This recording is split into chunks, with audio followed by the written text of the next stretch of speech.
Politics and Power by Josh Bressel. Pre-Revolution. Let us begin by discussing colonial America.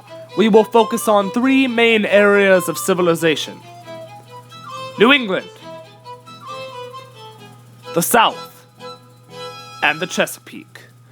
And we will discover how their political and religious views helped shape America as a whole. New England was the center of the new bustling colonies. In New England, only religious white men could vote.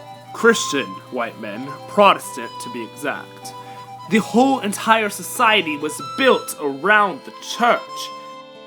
South society differed in the way that it did not revolve around the church as much as it did around their plantations.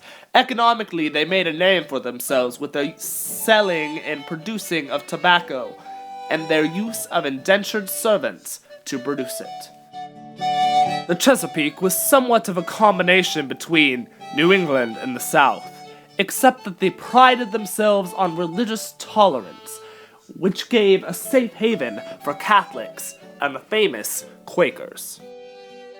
One could argue that the Revolution would have never happened if it wasn't for the French and Indian War.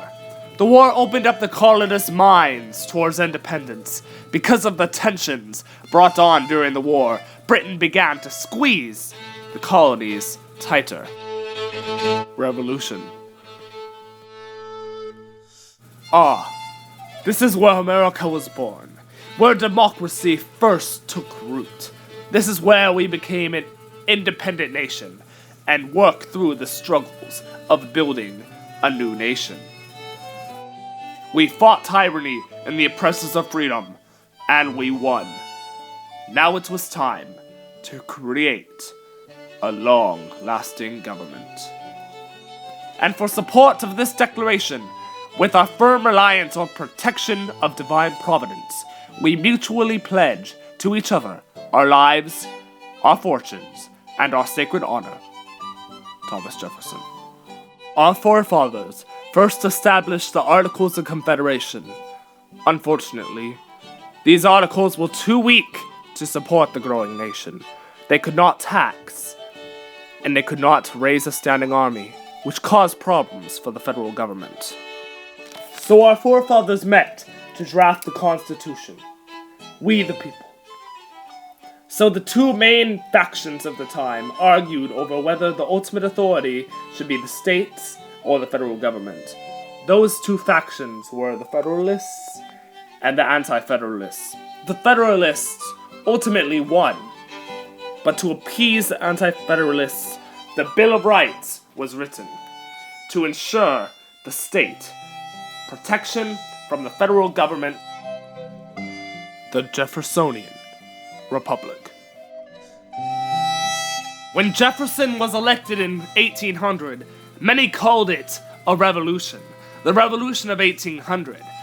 It was the first successful, peaceful overturn of power in history. It was remarkable. No one had seen anything like it. Jefferson saw it as the return to Republican ideals and the values of the 1776 Congress meeting and the Declaration. He wanted to check growth of national government. Another groundbreaking issue during Jefferson's presidency was Marbury versus Madison.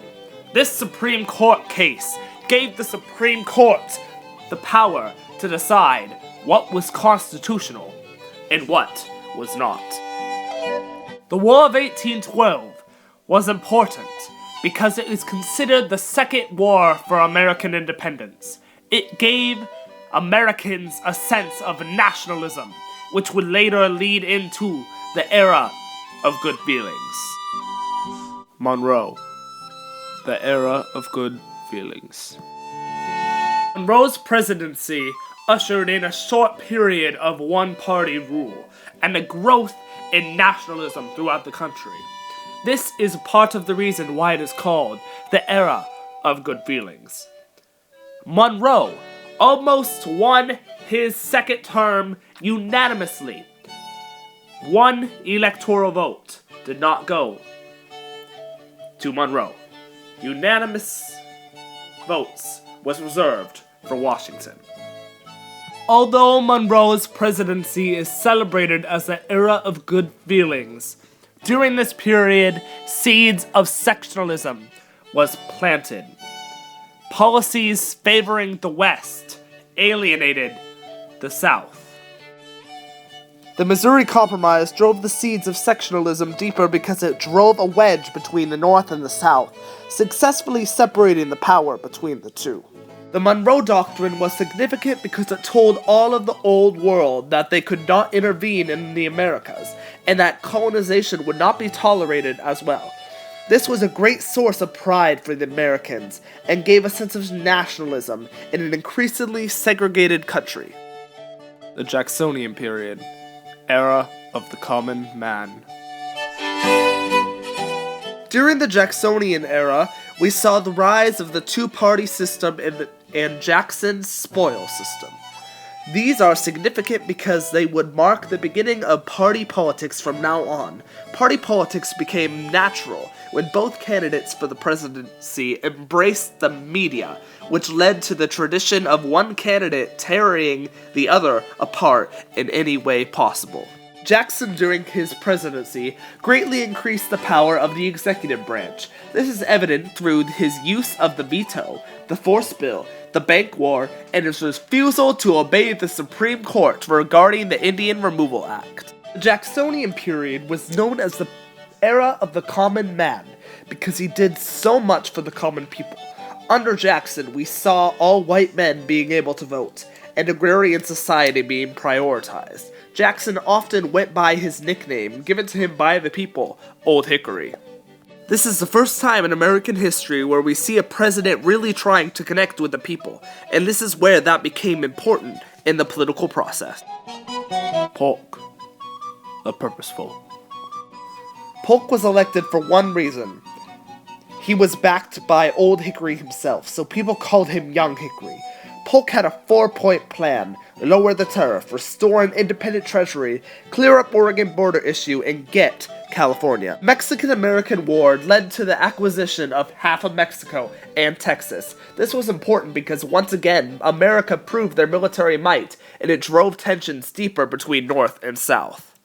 What did we learn about politics and power? We learned about political parties of each era: the Federalists, the Anti-Federalists, the Whigs, the Democratic Republicans, and the Democrats, and we learned how they changed over time. We also learned how power evolved over the years, and how under Jackson the power of the executive increased dramatically, and we learned how religion of the early colonists helped shape our Constitution and Declaration of Independence. Isn't power and politics fun?